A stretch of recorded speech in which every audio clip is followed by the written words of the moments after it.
A lot of difficult discussions, strong views on both sides. What I want to do is sort of take you through our journey as to how we got to what we're going to present to you.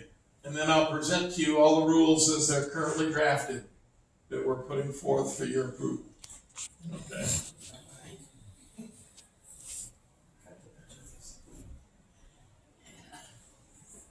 The current rules in terms of background, when I first got my notes together for this, the oldest version of the rules that we could find were dated 1993, or 26 years ago.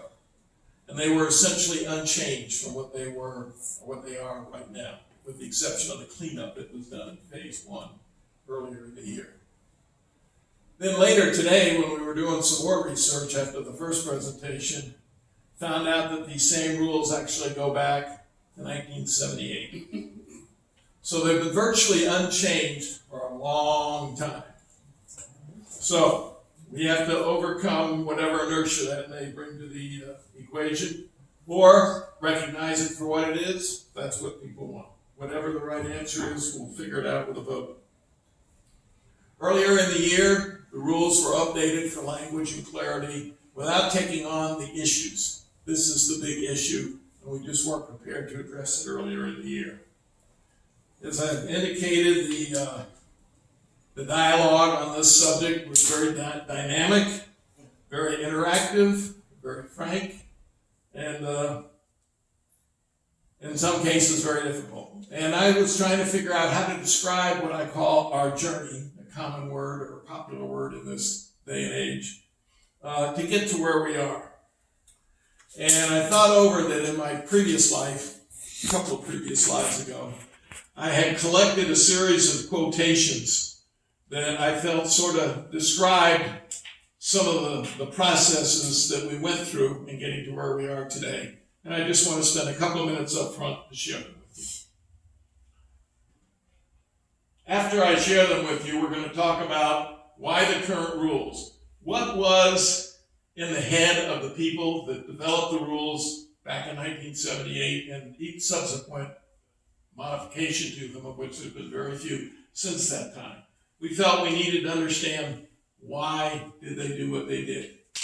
Then we had to say, why do we want to make changes? We had to address what we as a board felt was an accurate or appropriate rationale for changing what's already there. What are the areas of concern in making changes? And then we're going to preview the new vehicle rules. But before we get into that, we're going to talk about the journey just for a little bit to better understand some of the dialogue. The board went through an awful lot of back and forth, which brought to mind this quote from many, many years ago. There's nothing more difficult to take in hand, more perilous to conduct, or more uncertain in its success than to take the lead in the introduction of new order things. Because the innovator has for enemies all those who have done well under the old, and lukewarm support defenders of those who may do well under the new. Now, Machiavelli was an Italian prince who's considered the master of politics. And his one little thin book, which is about 1/8 of an inch thick and a 5x7 profile, his had volumes of documents written interpreting everything he said. But this is one of the quotes that was in there, which was very appropriate, I felt, to describe what went on within the board of directors and the back and forth in terms of, can we change it? Can we not change it? What are the pros? What are the cons? Are we taking a risk? Are we not taking a risk? What's the right approach? So resistance to change is the label that I put on this quote, because it does reflect an inherent resistance to change. And that was obvious in the board of directors when we were going through this process. The next quote that came to mind is one that I titled The Communication Problem. I know you believe you understand what you think I said, but I'm not sure you realize that what you heard is not what I meant. Some people say, well, this is the gospel for every politician in the country. And they might be right. What it says to me is that in debating this internally, pros and cons, the yeses or nos, how do we get there, what should we change, what shouldn't we change, We went through this whole process of learning to understand what the other members of the board were saying or trying to say, or we thought we understood it, and we learned that if we didn't understand it, we needed to question it until we did understand it. So we needed to get through this communication problem. I didn't mention this earlier today, but I went to a listening and communication class, which is where I originally got this back in the late 70s. And the instructor spent over an hour providing examples of how this applies to everyday life for the people that are in program management. But for our case, it describes part of our journey in learning how to understand each other, and also what I'm here for tonight. I'm here to speak very clearly about what we mean, what I mean with what I say. And I ask you, if you don't understand it, to ask for clarification when we get to that point. Because if you go out not understanding what I'm trying to convey, then I haven't done a very good job of communicating with you, and I want to have a good communication. And this is what we learned in the board. This particular graphic sort of defines, without any words, that you get into some hard spots sometimes. You get bumps in the road, you get roadblocks, and you got to figure out a way to get around it if you're trying to reach an objective. And sometimes you feel absolutely helpless. You can get no traction. So what we had to do was find a way to get our feet back on the ground so we could move forward and overcome this sort of an obstacle. Know when you're up against a hard spot.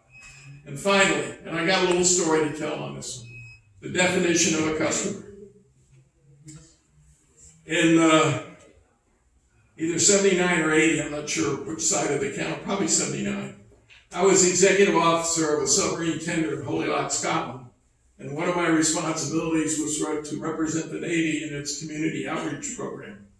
And in the wintertime, the Women's Auxiliary of Scotland, of which there is a Women's Auxiliary of Scotland, England, and Wales, made up of women who served going all the way back to World War I, that it carried through between the wars, became incredibly populated with women during World War II, because the women had to run every town and village in England, Scotland, and Wales. And so they formed their own community organizations, the Women's Auxiliary. That's what they call it. And so I went out there to provide them a presentation on what it was like for a United States Navy sailor or officer, married, single, female, to come to Scotland and live and work in their community for a couple of years. What went on that big gray tender anchored out on the Holyloch, and what it was to interface with people.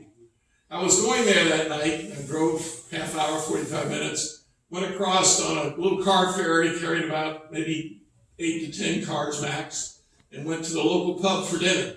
And on the back of the menu, in that pub, in the middle of nowhere, in the west, on a little island on the west side of the Clyde estuary in western Scotland, was this: the customer is the most important person ever on our premises. He is not dependent on us, we are dependent on him. He is not an interruption of our work. That should be R. I never caught that before. He is the purpose behind it. He is not an outsider to our business. He is part of it. We are not doing him a favor by serving him. He is doing us a favor by providing us the opportunity to do so. The one thing that came very clear to me, dealing with my fellow board members, and we've only been together a short time, is that although we argued amongst ourselves quite diligently, if you will, never was there any doubt in my mind by the end of this process that to a person we considered the unit owners as our customers. And that's what we're here to do, is to provide options to our customers to decide whether we move forward or we don't move forward. So that was the journey.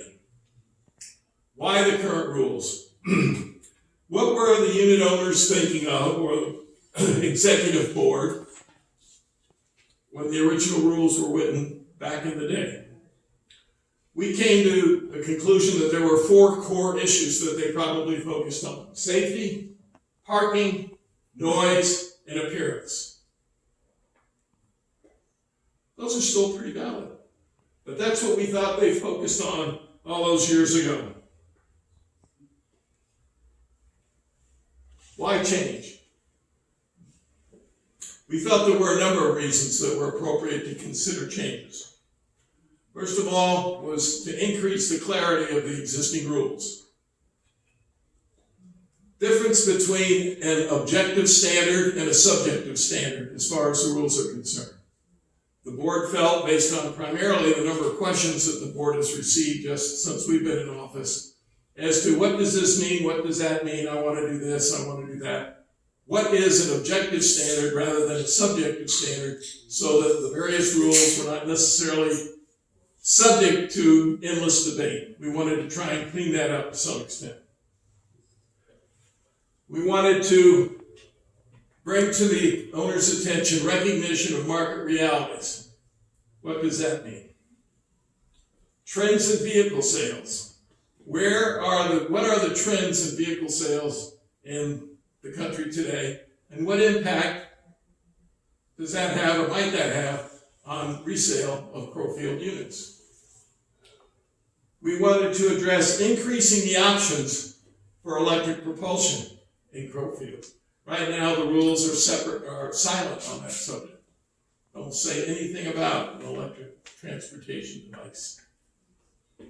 And then what are the expectations of new home buyers who may have just purchased a brand new truck and they want to move into Crowfields and they find that they can't? Is that good? Is that bad? We're going to provide some thoughts to stimulate discussion as to whether it's good or whether it's bad, and then it'll all go to a vote and the decision will be made. But this is what the board came up with as reasons for change.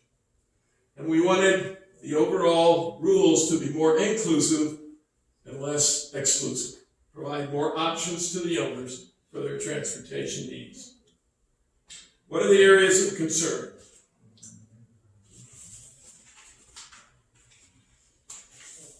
It wasn't hard to figure out trucks.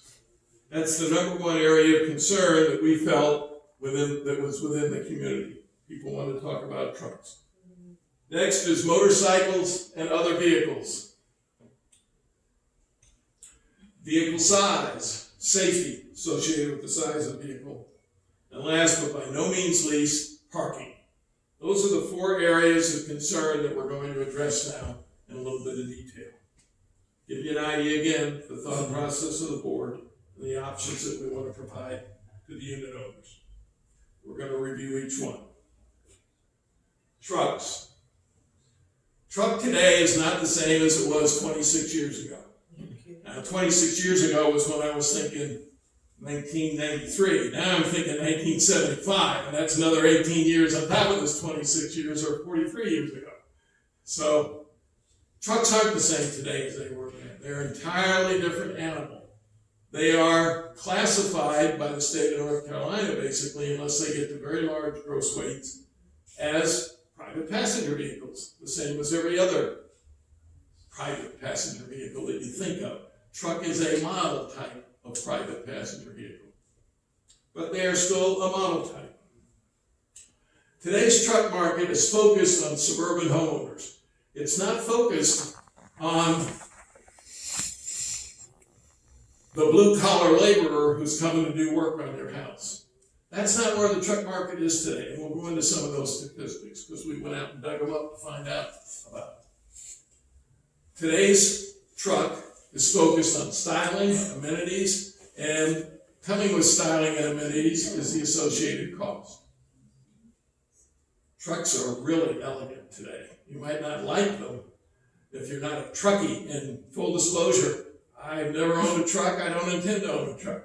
But I recognize that the U.S. sales smart auto market is focused on trucks. And it's becoming more and more part of it. It is, in fact, the fastest growing segment of new vehicle sales in the United States. And over 50% of all new passenger vehicles sold are trucks. These are statistics out of Detroit in terms of the people that keep track of those kinds of numbers. Okay, another couple of statistics. In 2018, only 15% of the trucks sold went to businesses. The other 85% of trucks weren't sold to a business, but to an individual. Why? Because they've got styling, they've got amenities, They're getting more expensive, but they're big and they're comfortable. And people like the elevation, they like the style, they like the comfort, they like all the bells and whistles you can get in them. That's all reflected in cost. Well, what are the costs of new trucks? These are the baseline costs for new trucks across the industry.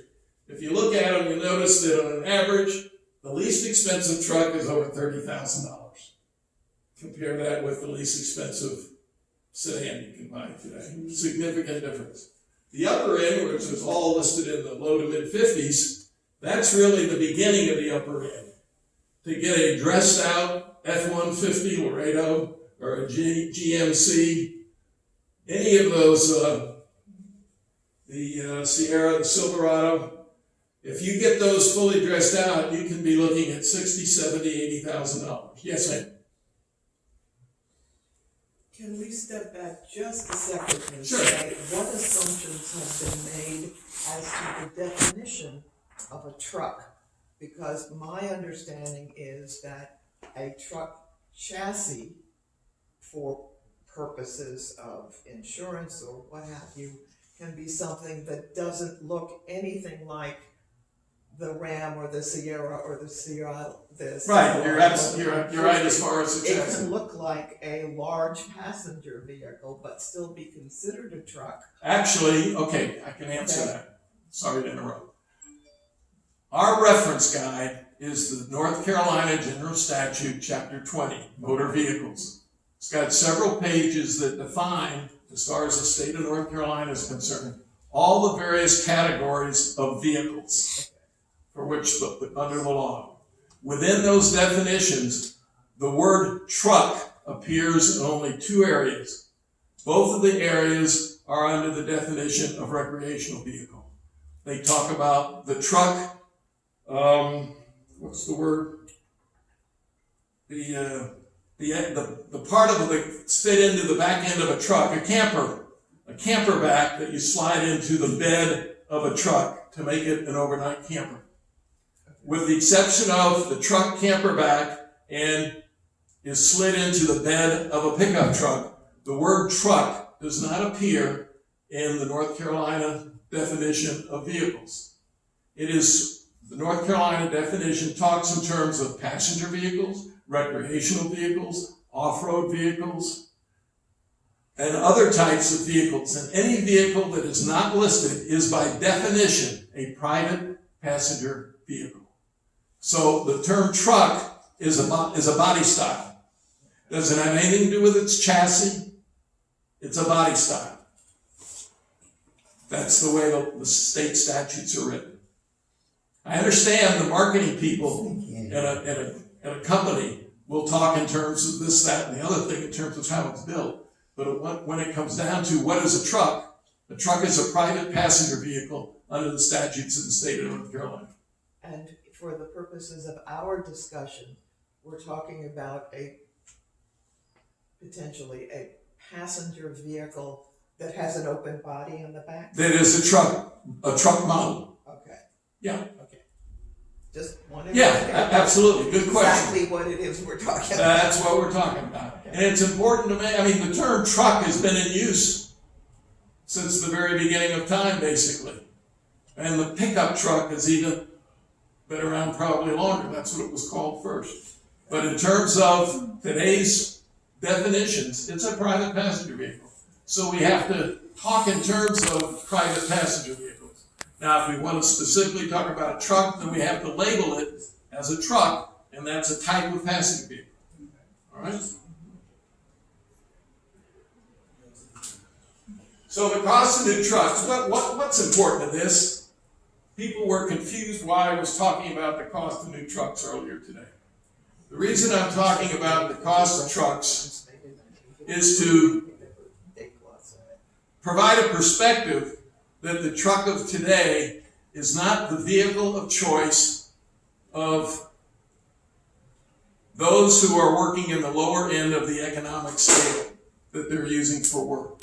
The truck of today is designed for the suburban owner with amenities, with styling, comfort features, and the associated costs that goes along with it. I mentioned that I had a couple of more statistics. In 2009, the median price, or the median income, I should say, for someone buying a truck was $7,000 a year less than the median income of someone buying a new passenger vehicle other than a truck. Okay, so the median income was $7,000 less if you were a truck buyer. Okay, so that was a little further down on the income scale, maybe not eligible to be part of the Crowfields community by virtue of cost of being part of Crowfields community. By 2018, the median price, or the median income, I should say, for a truck purchaser was $5,000 more than the median income for someone who was buying a new vehicle other than a truck. So in a period of those 6 years, with everything that's gone into the truck market, the income profile for someone buying a new truck has gone from being $7,000 less than that for someone buying a new vehicle to being $5,000 more. So it's an upscale luxury, basically, at this point in time, in terms of how they're being designed, built, and provided to the market. And these prices show that. The bottom line end of the scale is in the $30,000. Why are we talking about this here? The board feels that looking forward, that as a 55-plus community, we should provide the options for people who are in the younger age, the younger part of that 55-plus, coming up to 80, 85-year-olds, like myself, that if we want to attract them as buyers, we can't very well exclude the vehicle that they have a high probability or a good probability of owning and wanting to take with them. If you're going to invest $60,000 in a brand new vehicle, and you want to move into Crowfields and they say, no, we won't take you, you're going to go somewhere else. We're going to lose that fresh blood, that new blood, that younger blood as a potential neighbor. The board of directors feels that it's in the best interest of the community to provide an opportunity for people who happen to prefer trucks to have an opportunity to purchase in Crowfields. Now, are there pros and cons to that? Yes, and we're going to go through those.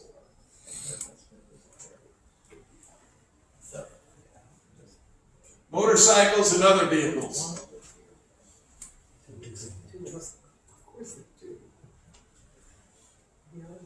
Motorcycles were noisy in 1978, and they're noisy now. Even though they have EPA standards that quiets them dramatically when they come out of the factory, we know that over 60% of all motorcycle buyers immediately put on straight pipes. That's what the motorcycle dealers here in Charleston will tell you, or in Asheville will tell you. So motorcycles are as noisy today as they were then. There are a lot of Japanese motorcycles that are four-cycle engines, and they're not necessarily noisy. But as you know, the Harley Hog is still the Harley Hog. And so rather than have a lot of discussion on that, motorcycles, gas-powered, are still not allowed. Other vehicles, golf carts, scooters, they're gas-powered, not allowed. The thing about golf carts and scooters that are gas-powered, they're not nearly as noisy as a motorcycle, but they provide somewhat of an incentive that if an owner had one of those, there's a fair probability that they're going to want to keep a 5-gallon can of gas sitting in their corral in case they need to gas up and they don't want to go to the pump to do it. And we just as soon avoid that as a potential safety hazard as encourage it. So that's why we still say that those aren't going to be allowed. But there's a new category that we're entering into the dialogue. The 2-, 3-, and 4-wheeled electric vehicles allowed.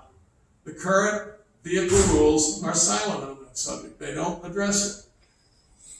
I've lived in Florida for 8 years after I first retired, and the choice, which has grown dramatically since then, this was 2005 to 2011, has grown dramatically in terms of the number and styles of electric-powered vehicles that are available for people for getting around. It can be a a 3-wheel, a 4-wheel with a cover. It can have side curtains, run back and forth from your unit to the clubhouse and back to your unit and not have to worry about gas or the cost, because you're talking $2,000 to $3,000 maybe $4,000, as opposed to $20,000 to $25,000. Very economical transportation to use within Crowfields, and if you want to, you can beef them up a little bit so you can take them out on the streets outside of Crowfields and run them to the local Publix or Ingles to do your shopping or to the hairdressers, whatever. So we feel that it's appropriate to provide that option for Crowfields residents to be able to have that kind of low-cost transportation available. So we need to put it in there to say, hey, this is all right, folks. The state definition of vehicles does not address this subject. That's why we call it electric transportation device, to give it a name. And so everybody will understand what we're talking about. And the number of options, because the technology for electric motors for small vehicles is changing every day. You know, the motors are getting smaller, the power's getting bigger, the battery capacities are getting larger, the size of the batteries are getting smaller. It's going to be easier over the next couple of years than it was last year to get something that's affordable and economical. And if that's what you choose to do, have the option to do so. Vehicle size, which gets us into safety. How to specify vehicle size is a difficult question to answer. It can be an emotional question. We use vehicle dimensions, the size and location of parking spaces, or a combination of both. Not all parking spaces in Crowfields are created equal. Each parking area for each cluster is different length, and the size of the parking spaces inside each cluster can be different sizes. The parking spaces in a larger cluster with even more area in front of it are not necessarily wider parking spaces than the ones in a smaller cluster. It all comes down to how many people live fronting that parking area. So how many parking spaces do you have to provide, and then you divide it out and draw the line. Just name. What is the variation on Crowfields in the size, the width of a parking space? I can only speak to somewhere between 35 and 40 of them, because that's how many I personally went out and measured. And they varied from, well, let me see if I've still got my notes here, roughly 108 inches for the narrowest one, up to, just a minute, 123 inches I've got here, 123, 125, 118, 116, 108. So as much as 18 inches, though, in width difference. Yeah, Okay, that's a reality. all right. And you can't really change the width of the parking space because there's only so much room in each parking lot. Right. And even within each parking lot, they're not all exactly the same. You can have two adjacent to each other, and one will be 110, the other will be 116. It is what it is. We're not going to go out and try and change every parking space to make them all exactly the same. That's not a very practical approach to the solution, if a solution is needed. So in looking at size and the safety associated with size, we look at vehicle dimensions. And the vehicle dimensions is a function of what's going to fit in the space comfortably, safely, without impinging on the neighbor.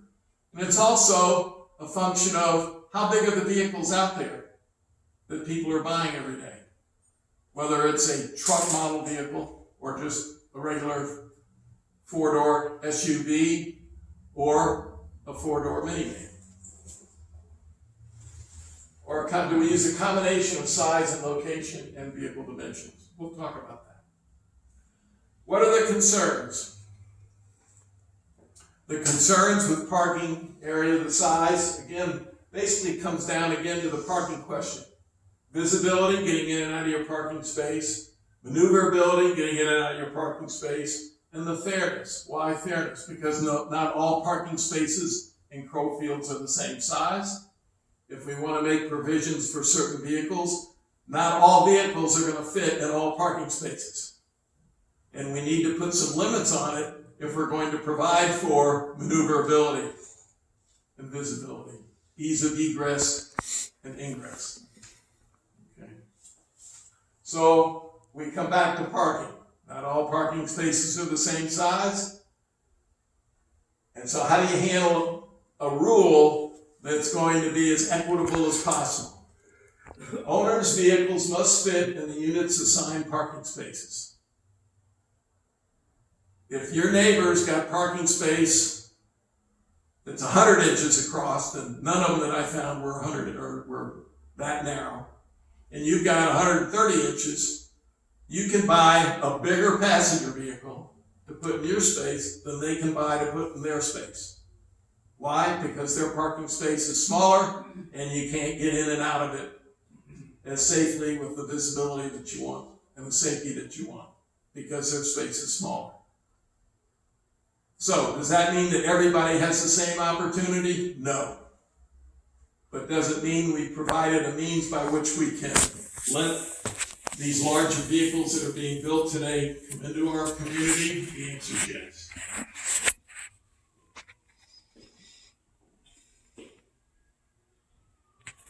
Before I go into the individual rules, because that's where we are there any questions at this point? Yes? Based on what you just said, and part of the purpose for us wanting to let trucks be able to sell somebody with a truck, it would always be varying as to the size of your existing unit parking space. So it really isn't equitable. So if somebody wants to buy my unit and I happen to be one of the people who has a small parking space, they still can't buy my unit. Is that what I'm hearing? They could not buy your unit and bring their big truck into it, yes. Right, so it's really not global equity for people buying little trophies. That's what I just said. Yes, ma'am, you're correct. In your understanding of what I said. Okay, thank you. That's what I meant. It's not one for all and all for one, but it's as equitable as we can make it by tying the vehicle to the unit that the individual's buying, because that's where they're going to park. There are some other options that we're looking at, but we haven't ironed all the kinks out yet. Yes, ma'am. Okay, thank you. Yes. Actually, although that seems strange on the face of it, that is skinnier parking places and some places with wider parking spaces, so a smaller SUV versus a bigger SUV. Since we do not have garages, yes, individual homes would have garages that are not all the same size either. So although on the face of it, the parking issue sounds like something that could be solved with spray paint, it's equivalent to having, this is our garage, is what our parking spaces are actually. but we can't actually solve it with spray paint because you've got to get in a cluster that has 5 units, right. You got to provide 10 parking spaces plus a visitor spot. Yes, got it. Okay. Yes, sir. It sort of seems that since you're saying only certain units could be sold to certain vehicles, we really shouldn't worry about new blood coming into the condominium association because they can only buy certain units in here anyway. So it doesn't seem like a big problem for the association worried about who can buy in here because they can only buy a certain unit. There are a limited number if you're bringing in the largest truck that will fit. And we'll go into how we specify the size and how we got to the numbers that we're recommending. Okay? All right. Anyone want to take a breath before I start into the rules? Right now I'm going to go through each of the proposed rules and answer any questions you have on it. There's 13 of them altogether. Some are easy, some are a little more emotional. Residents may not park and may not permit their guests to park any vehicles other than authorized private passenger vehicles in any part of the common areas and facilities. That's pretty much what it's always been. Understanding that a private passenger vehicle by definition includes the body style, otherwise known as a truck. So there has to be other criteria that might limit the size of the truck, and we'll get into that. Yes, ma'am. So authorized though in there means authorized by Crowfields. That's correct. Yeah, okay, got it. By these rules. Mhm. Second rule, authorized vehicles and electric transportation devices. Private licensed passenger vehicles that are as built and sold by the original manufacturer, all vehicles must be properly licensed and maintained. That's pretty well straight what's been there all along. Here's where it gets different. The total width of a resident's vehicle plus 32 inches must not exceed the width of their unit's assigned parking spaces. Now, how do we determine that? First of all, we went and looked at how wide are today's vehicles, be they a sedan, an SUV, a minivan, or a truck. How big are those suckers out there? Then we said, hey, how much room do we need for ease of egress and ingress, getting in and out of the space, and how's that going to affect visibility? And we came up with a reasonable distance, and we also did some comparisons with the width of our parking spaces, with the width of the parking spaces at Publix, Ingles, Steinmart, Fresh Market. It turns out their public parking spaces are narrower than the vast majority of ours, and yet we all get in and out of those every day, and all the other trucks and whatnot get in and out of them. But we recognize that nobody, as a general rule, very few, if any, people ever park in the exact middle of their parking space. You're always more to one side or the other. And you can't legislate that you're always going to park exactly in the center of the parking space. So what we said was, or what we are saying, is that 32 inches plus the width of the vehicle. So whatever the vehicle is, measure its width, take 32 inches. How do we come up to 32 inches? If in fact that vehicle were parked in the middle of the parking space, dead center, there would be 16 inches on either side. If the vehicle in their adjacent parking space was parked dead center, there had to be 16 inches on either side. That means there would be 32 inches between the two vehicles, which is sufficient room, much more than you get in any commercial parking area, to get in and out of your vehicle. And there would be that much space to back out of your parking space and that much room to maneuver into your parking space. So that's where the magic number 32 came from. Now, how do you figure that out? Real easy as far as your space and your vehicle is concerned. Wherever you are parked in your space right now, whether you're 1 inch from the white line on the right side and who knows how many inches on the other side, if you take a ruler, you measure, simple, put it on your right front tire, your left rear tire, or right rear tire, I don't care, and measure to the center of the white line, because these measurements were all taken to the center of the white line between parking spaces, not to the edge of the white line. You measure it on one side, you go to the opposite wheel, and you measure it on the other side. If that measurement combined reaches 32 inches, then your vehicle fits. Doesn't matter where it physically is in the space, because we can't guarantee that you're always going to be in dead center. But if you've got that much space, then getting in and out of it should not be a problem. That's where the numbers came from. The length of a residence vehicle must not exceed 228 inches or 19 feet. Where did we come up with that number? We did not measure the length of the white strips stretching out from your curb, because those are different everywhere in Crowfields. What's really of concern is how much space do you have in your parking lot for maneuverability in and out of that space. Okay? And we also looked at what are the length of the automobiles in the market today. The SUVs, the minivans, the trucks, the four-door sedans.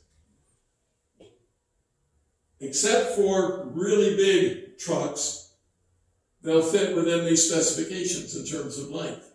So we're not being overly restrictive of the truck market. We're making provisions for trucks as a vehicle of that length, but are we making provisions for every truck in the marketplace out there? No. Because in our view, as part of the safety aspect of maneuverability, visibility. If you get beyond this length, you're getting into an area that is going to impair your neighbor having the visibility and comfort getting in and out of their space. And maybe you doing the same thing. So is it an arbitrary number? Yes, but it's not an arbitrary number that's just pulled out of the air.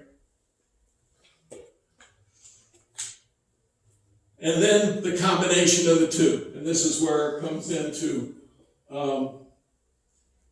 your neighbor.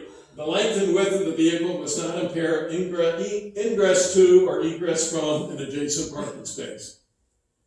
This is a judgment call. There's no way to get around it. But it makes provision that if you got two neighbors that just can't get along because one of them is always parking right up against the line, and the other neighbor can't get in and out because they've got one of the larger size private passenger vehicles parked next to them, that if it's a situation which two neighbors can't solve, then you have an option to come to the board and let the board arbitrate it. Why? Because we're saying that it can't impair egress. And what's going to impair it, other than just the sheer size of the vehicle, is how the owner parks that vehicle in the space next to your space.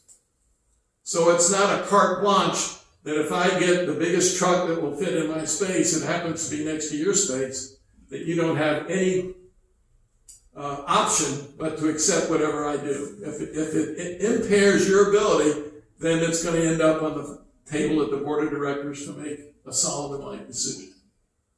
That's why it's there. E3, unauthorized vehicle.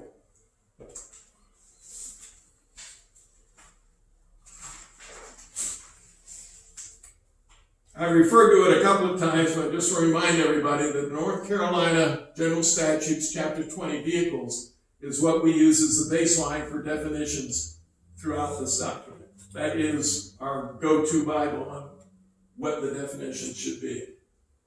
Recreational vehicles. Anything that's a camper of any sort, up to and including putting a camper back in the bed of a pickup truck, is a recreational vehicle. Doesn't matter what size it is. If you can sleep in it overnight, it's an RV, whether it's a towed or whether it's self-propelled. Vehicles with commercial signage. Doesn't have anything to do with the state statutes. That's a Crowfields requirement. We're not going to have advertising billboards. That does not exclude a vehicle with a commercial tag. A commercial tag can go on any vehicle. It's just not tied to the workman's truck. It's a tax thing for people who choose to get commercial tags. Motorcycles and scooters that are gas-powered. Why? Because they're noisy. And as I indicated, the potential for owners wanting to store gas within their corral or, God forbid, inside their own unit. Same thing for golf carts. ATVs, all-terrain vehicles, not designed for normal road transportation. They're an off-road vehicle. They're noisy. They don't need to be in Crowfields. Unauthorized vehicles continue. Vehicles in which the exhaust system has been modified from the EPA standards under which the vehicle was originally manufactured. This has been in the rules forever, basically. We don't want straight pipes, vehicles with straight pipes. Too noisy. Vehicles which have been modified with lifters and or oversized tires. Why? You lift that big sucker up in the air, you're cutting down visibility, egress, ingress. We don't need that. They're also, some people would say, not very good or attractive in their appearance in terms of the ambiance of Crowfields, the atmosphere of Crowfields. All vehicles which exceed the maximum length or width limits in E2 are unauthorized. So that's it for unauthorized vehicles. Notice the word trucks does not appear. If a truck will fit in, then it's another type of passenger vehicle. Additional vehicle restrictions. When items are mounted or stored in the bed of a truck, the truck bed must be covered with a made-to-fit vinyl fabric, vinyl or hardtop cover. Without getting into parsing the words here, because the question was brought up earlier today, The intent is it's a straight across cover. Someone questioned, well, what if they make a cover that's got internal braces and goes up as high as the cab and comes down on the other side? We'll probably change this to have it say flat across the bed, the top of the bed, just to eliminate that from consider. Why? Every single rule we put in place is made to provide for the will of the people in terms of what makes sense, in terms of where the people want to go. They're really there, when you get that, for the 1, 2, or maybe as many as 3 to 5% who are going to challenge it and want to make an issue out of it and get exceptions. And so that's why you have to have some specificity in here so that it's not all subject to interpretation. We want everything to be as objective as possible. So we'll probably modify that before you see it for vote. And because we had several questions today, we've got to take them on board, go back and see what changes we may need to make very quickly and get it all. But whatever the final is that's going to go out for vote, that's what you'll see in the documents that we provided. But that's come out of the town hall meetings, this being the third and last of the three. And why the hardtop made to fit covers? No, we're not talking about going down to Harbor Freight, getting a free blue tarp and a bunch of bungee cord and strapping it down over a bunch of furniture sitting in the back of your truck because you don't want to keep it in your unit, but you haven't figured out what to do with it yet, so you're going to store it in your truck bed. No, truck beds are not for storage. If you want to use them for storage, then it's got to fit underneath a made-to-fit cover, whether it's plastic or hardtop or vinyl or fabric. Again, aesthetics, important in Crowfields. Vehicles for contractor vehicles for contractors and service providers performing work on site are exempt from the restrictions. We can't tell somebody we're inviting on board to do work for us what truck to own or what vehicle to own. So we got to exclude it. Crowfields maintenance vehicles. They're not the most attractive you'll ever see. But boy, they get the job done, and are they cost effective for Crowfield owners. And maintenance staff vehicles. They don't park in your parking spaces or in your cluster parking areas. They park in the maintenance facility behind the fence, and nobody ever sees them back there. They're out of sight, they're out of mind. So they're exempt from these restrictions. Why is that in there? It was never in there before? Because people have brought it up as an issue. Why am I restricted but the maintenance staff isn't? So we have to cover that. There's that 1 to 5%. Visitor parking. Okay, this one's pretty long, but I need to read through it. Residents may not use visitor parking spaces for permanent parking either outside clusters or at the clubhouse. A limited number of spaces in the clubhouse parking lot may be available. It doesn't say they'll always be available. It says they may be available for short-term parking of no more than 4 weeks. No extensions will be granted. Requests to use these spaces must be made through the management office. When an